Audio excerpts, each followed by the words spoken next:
Well, hello again. Hope everyone had a great Christmas and are looking forward to a really nice New Year's. We had a wonderful Christmas, you know, even with the COVID and everything. And we're expecting big things this next year. What is going on with this stupid camera? It's all crooked and everything. Oh, I know what the problem is. The John from Arkansas YouTube video force is out of balance. And you know what caused it? In the last video 104, I forgot to start the video with hello again, like I always do. And one of our subscribers, wifey, Hal Locke's wifey, was working on her iPad or something when he started watching the video, and she turned to him and said, "John didn't say hello again like he normally does." We're talking in part 104. Well, she's exactly right.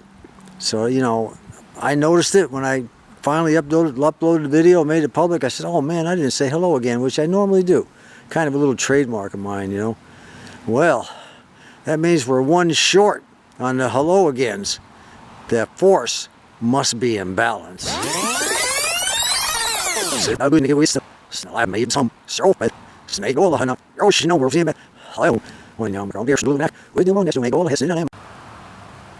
Well, hello again.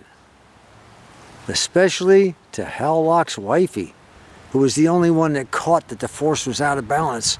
Oh, anyway, we had a wonderful Christmas, as I was saying, and we're looking forward to a great New Year.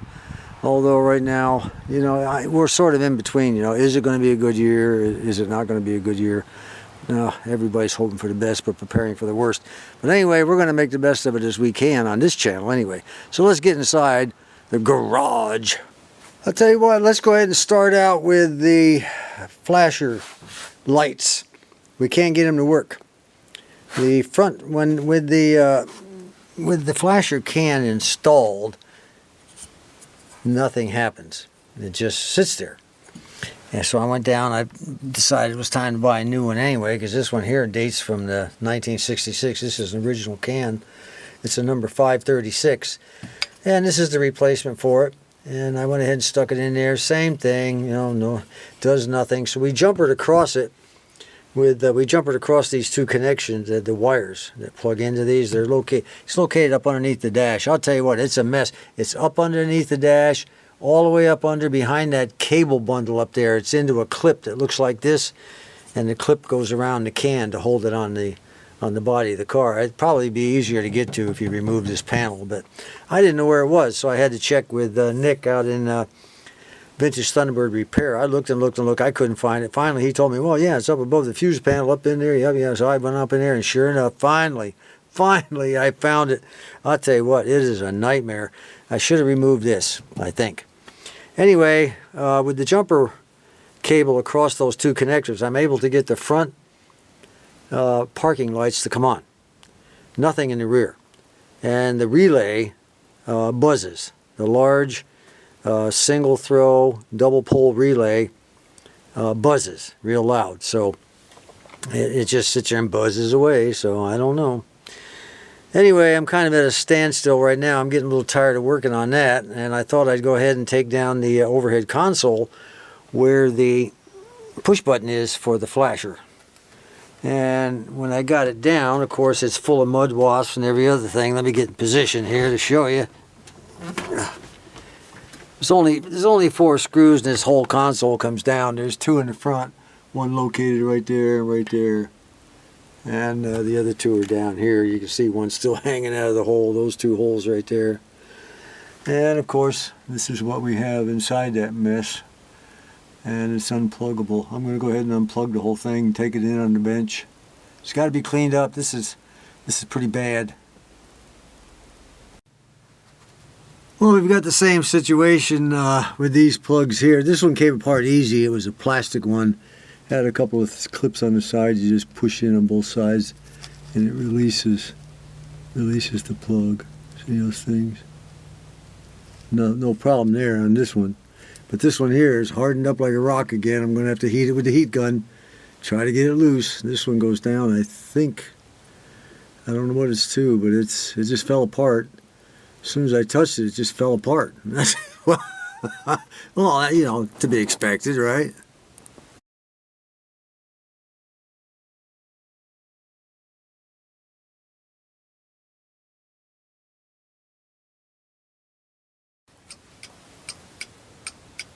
I've got the flasher back in and it is clicking, so it's getting its 12 volts. And our front flashers are working now. And we are getting 12 volts to both of these things. There's one. Here's the other one up here. All right, we're good to go.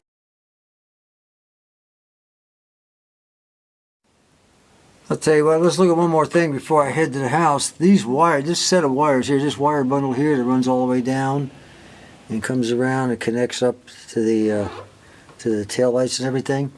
Everything is working except those flashers, so we know that this wire is good. This set of wires is good all the way.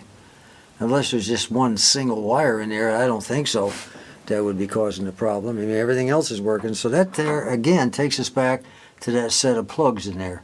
There's something not connecting right in those plugs. I'm going to take them apart, clean them, everything, and see if I can't get them to work. I'll bet you that's the problem. It's that set of plugs and crap up in there. I'll tell you what, guys, right now I'm going to need plenty of encouragement. The more I look at what's going on inside this car, the worse it gets. Oh, God, it's just terrible. There's junk hanging everywhere. I don't even, you know, it's one of these things where you don't even know where to start. So at least I have the overhead console down. Now I'm trying to get out the center console, which is, you know, another nightmare. In order to do that, I had to remove both seats because there's screws that go into the side of the console here and into the, I think it screws into the drive shaft tunnel. I got them out on the other side because the seat was already out, but we're going to yank this one out and see what we can do. Now that's what I'm talking about. Look at that mess of crap in there. I have no idea where all this stuff goes. God. Oh, jeez. Nothing but vacuum lines, big ones, small ones. I don't know. Can't figure this one out. Not right now, anyway. I think after I get it all cleaned up and vacuumed out, and this is what you call sussing out wires, sussing out vacuum lines. You just got to take it one at a time. Vintage Thunderbird Repair, he did a very good video on how to repair that thing underneath the bottom there, that color wheel that has to do, see, originally these things were all colored, all of these vacuum lines. I guess they had stripes on them or tips that were colored. I'm not sure how they were colored, but they hooked to a wheel underneath here, but after a while that wheel, which is two pieces, would leak vacuum and nothing would work. And he shows you how to go through all that and how to fix that. If you've got a Thunderbird, or you just have an interest in Thunderbirds and you have not visited Vintage Thunderbird Repair, you need to get your buns over there. There is, you know, he's not like me. He doesn't drone on and, you know, spew a bunch of drivel and crap that you don't need to know. He gets down to the point and ends the video quickly, usually, and that's it, you know. But the problem with that is he always leaves you wanting more, you know. He's the Barnum, from Barnum and Bailey circus of Thunderbirds, you know, leave them wanting more, you know. I'll tell you what, before I head in for a cup of coffee, believe me, I need it. Let's go over this console here a little bit. This console had a long piece of chrome down each side like this, and there were screws holding the chrome to the, screwed right on through into the tunnel, the drive shaft tunnel. And when you take those screws off, the chrome comes off easily. Matter of fact, most of this chrome has screw holes where you can just unscrew it, you know. And once you get it off, you'll see additional screws. If I can get a little focus here, you'll see additional screws through this, here, and here, and here, all the way down that hold it also to the tunnel. Get them out, and there's some screws you got to take loose up here on these funny looking arms. They go up, the arms go up on each side of the tunnel, on each side of the radio area, one on each side. I don't know, just support arms for something. And they have a screw that screws up under the dash, and then you've got some here. You just got to, you know, scope around, find all the screws. You'll get frustrated. It'll drive you nuts. But once you get it loose, you even have to take loose a couple of screws up there on the heat vents and everything in the front, like that right there. There's a couple. Just I take those loose and loosen up a couple here. You don't have to take them all out, but you got to take the ones out that fasten that thing in, and you know, when you get all done, you'll be totally confused as to what screws went where, like I am right now.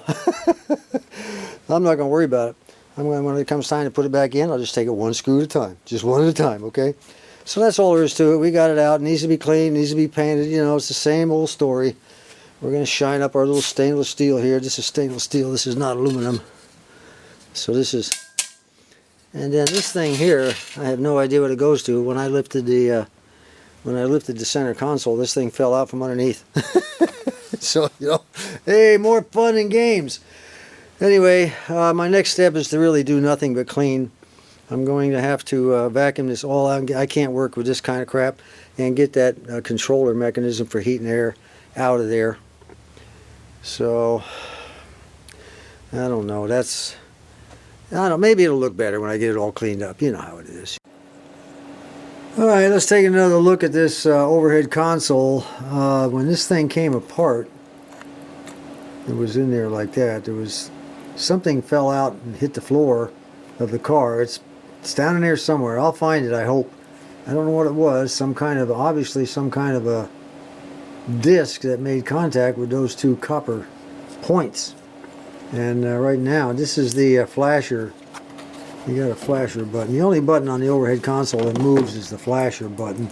Up here you've got low fuel, door ajar. You got a seatbelt light. One of the early seatbelt lights, kind of cool, huh? And they're just lights. This is the only one that moves, and it's the flasher. It's supposed to go in, and there's no clicking sound anymore because this thing fell out. I'll go ahead and probably in the next day or two, this thing's just it was full of mud wasps. There's another one. Anyway, I'll blow this thing all out. I'm going to take the screws out, remove this entire mechanism, give this thing a wash down. It's just, I don't know what this is, some kind of gasket sealer or something they had in there. I guess I'll take all that off. We'll see what we can do with it. I've got some paint. We can paint this baby up after we scrub it. And either that or some kind of dye.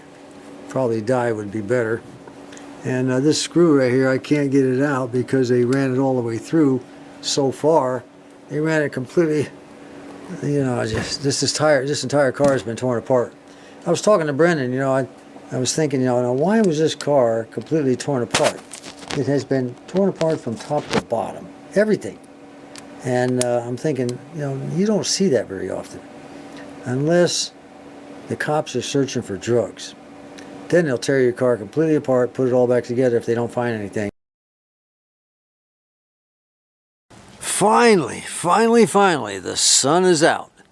Looks great. I thought it would never happen. Even that old horse across the street there, he likes to sit there and soak up the sun, let it hit the side of his body. Every morning he'll stand out there in the wintertime and do that. Pretty smart horse, actually. Sometimes he'll come over here, depending on where the sun's at. He'll let that sun warm him up.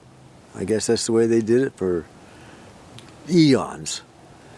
However, even though it may be a little sunny down here for us, it's not very sunny for one of our good subscribers named Patrick up in Maine.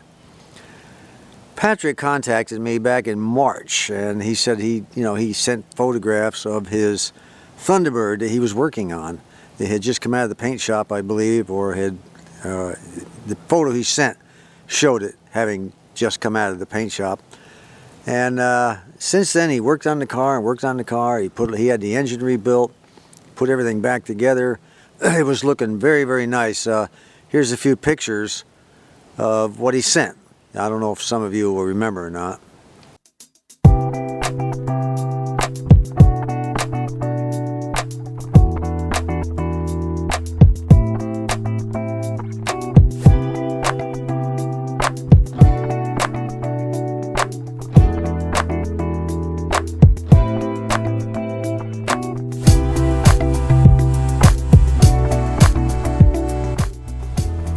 Well, it was looking really nice, wasn't it?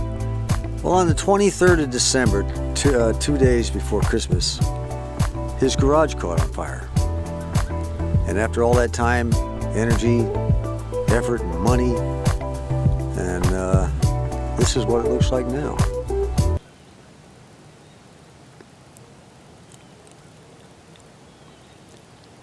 You know, he contacted me. He did have insurance through American Collectors, I believe it is. And so he'll be getting some insurance money back. But, you know, this is really a sad situation. Not only did he lose his pride and joy car there, you know, it's one less Thunderbird. And we needed to preserve those things. Unfortunately, it didn't happen.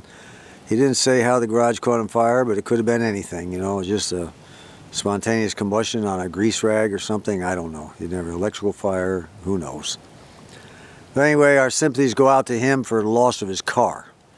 And hopefully he'll get another one in the near future and start all over again. That's what you got to do, Patrick. You got to suck it up, go out, find another one, apply everything you learned from the first Thunderbird to the second one. Buy one maybe a little better condition next time. I don't know. It's up to you. Keep us informed so we know what's going on, and I'll post it to this series, and maybe a couple of photos of a new one. Maybe that would be kind of nice. Better yet, buy one completely restored.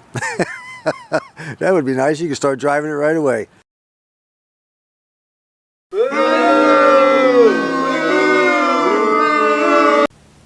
Well, in the process of messing around with this thing a little bit, you know, moving things around, I ran into an issue. Let me show you what it is. I don't understand that. That was solid, but I guess there again, metal fatigue is what we're dealing with. So, I don't know. I'm going to have to look at both sides of that thing, make sure it's okay. I'm pretty sure I'm going to have to solder it back up. I can't fix it with a screw or anything. Oh well, maybe this will give you an opportunity to see how I repaired the other one, okay? Remember I told you last time when we did this one, we had to clean out that hole real good and then put a bunch of flux in it. Well, I'm going to start cleaning it out with alcohol, of course. Get it as shiny as I can. We want that. It'll take some time. Then I'm going to have to scrub this side of this terminal right there, and on the other side, this connector, terminal, whatever you want to call it, on this side and that side. And then I'm going to clean it up a little bit with some fine sandpaper, because there's going to be some corrosion on there that the alcohol will not remove. But I'm just going to work on that for a while. This is a process where if you don't get it right, you know what happens? No taillights or no anything. I don't know how those lights worked. You know, I shouldn't have had lights back there with this thing messing up. I don't know. That's about as clean as we're going to get it. Now we dry it all off with air. I don't want to be soldering with a bunch of wet alcohol that might still be hanging around. Now to solder both sides of this and then tin it. You know how to tin. I showed you earlier in another video. Now remember, when you solder anything, you want to make sure it's as clean and shiny as you can get, especially these old things. This had a lot of oxidation on it. And you know, after I cleaned it out with the brush and alcohol, it still had a lot of oxidation on it. So what you do is you take a little screwdriver, a little jeweler screwdriver, stick it down in there. You had to use various sizes and just kind of ream it around like that. And that shines it up on the inside. And when you get down to where it's really small at the bottom, you take a really small screwdriver, go down there and do that also. Just spin it around. That's soft brass.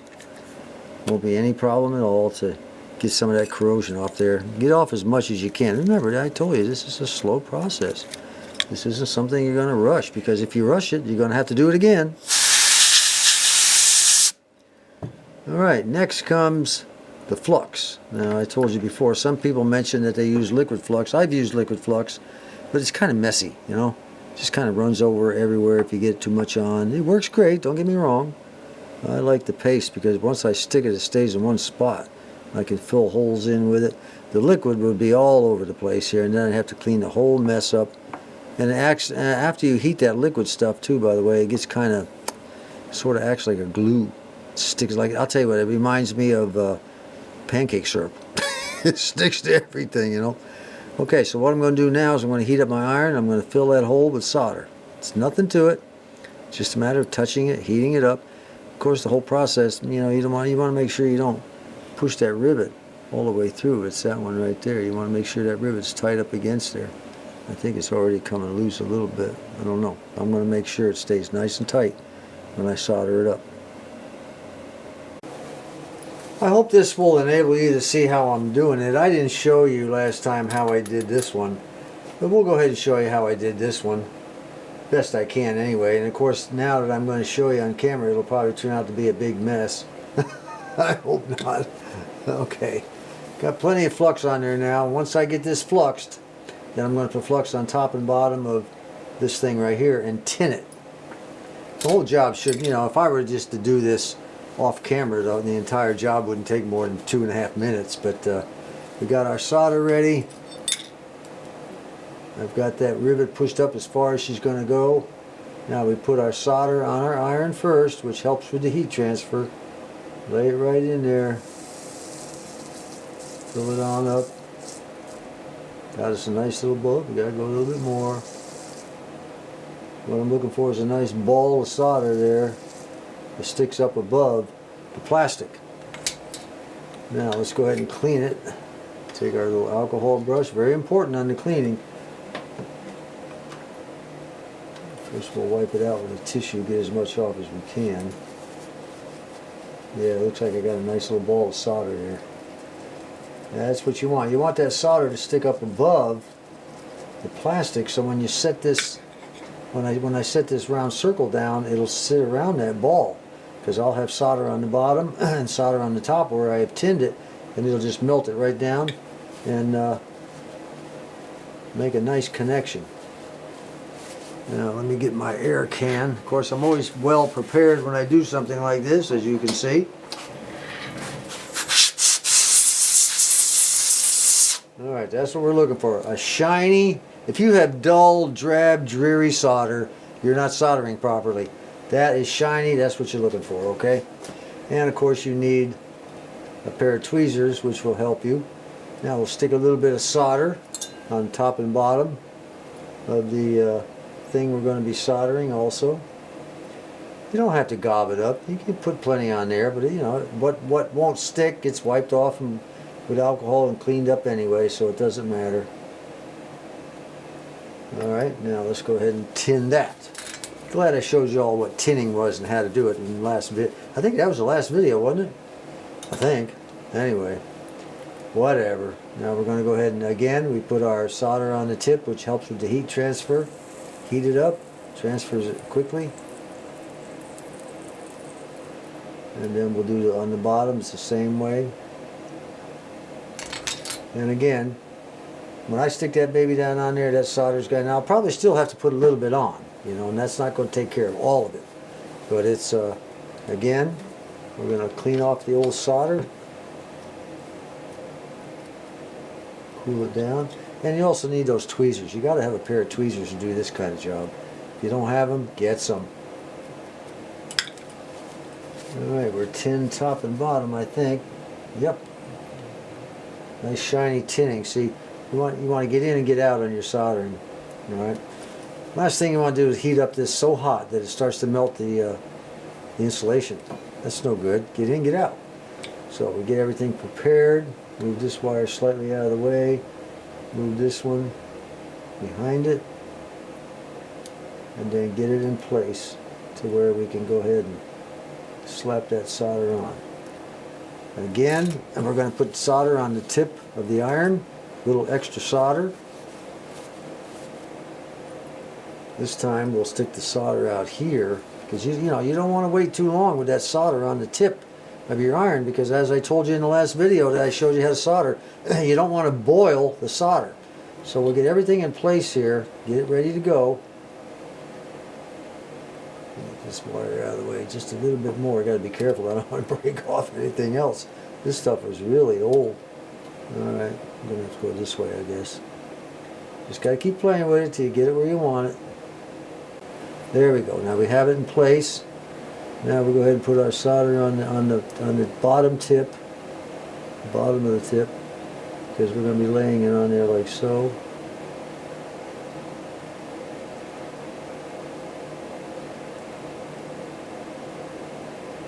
We'll stick that temporarily.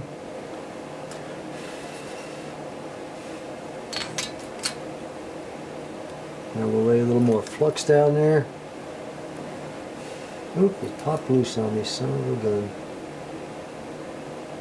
Put a little more flux down there. No, it didn't pop loose. I thought it did. All right. Sometimes you have to solder these things 5, 6 times before you finally get the hang of it. 10 times, 20 times. Makes no difference. Once you get it though, it'll be fine. There we go.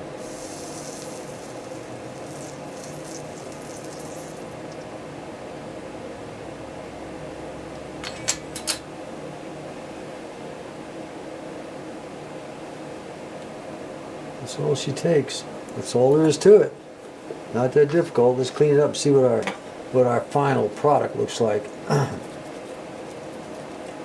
You want your solder to be as shiny as possible when you're done. That's what gives you a good solid connection.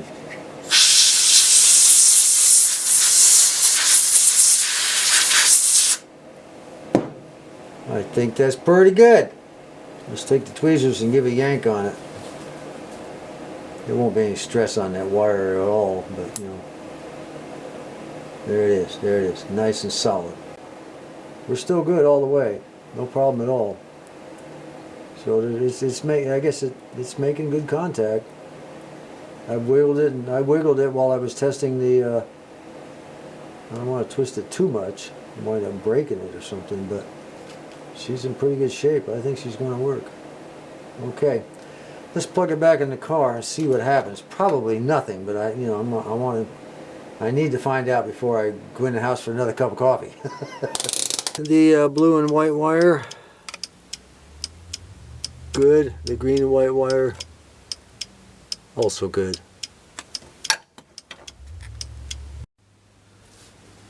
It has been determined that since we do have power on this blue and white wire, as you saw with that test light, and this green and white wire, that on the other side, Brendan's been looking at the schematic while I've been doing, you know, all the heavy lifting as usual, and he says that this set of contacts right there are normally closed on both of those. Let me get this around where I can see it a little bit better. I don't know if you can see that or not. Come on, focus in, camera, for crying out loud. There we go.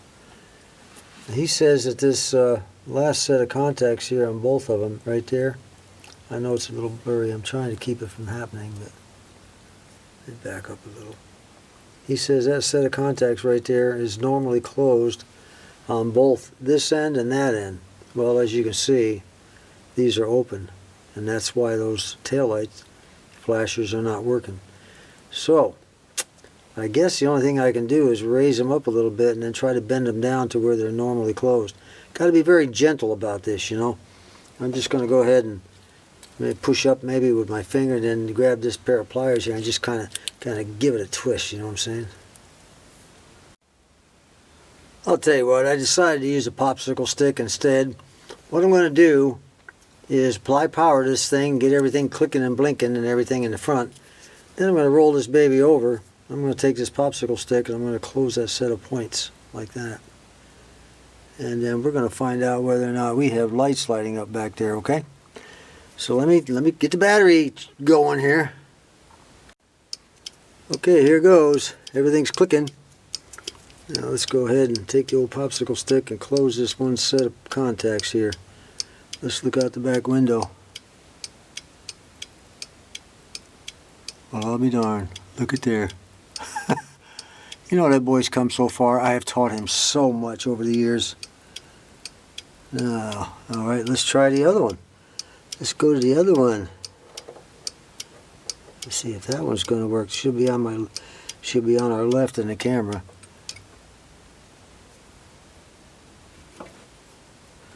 Something happened. What just happened? Nothing happened. It stopped clicking. I got to find out why. Drats. Well, as thought, it did blow the fuse. That's a SPE 20 amp fuse. And I don't know why it did that. It should not have done that. This is something wrong back here still. Well, I can't think of a better place to wrap up this video. I mean, what the heck, we've got a blown fuse and no replacement. I'm fixing to go in the house. I'm going to go ahead and order some on eBay. And a lot cheaper than running downtown. Besides, I don't want to run downtown very much with all this COVID virus running around. If the wifey and I catch it, we'll be goners and this car will never get fixed. So anyway, until next time, In particular, to the wifey of Hal Locke, who motivated me to get my YouTube video force back in balance. This is John.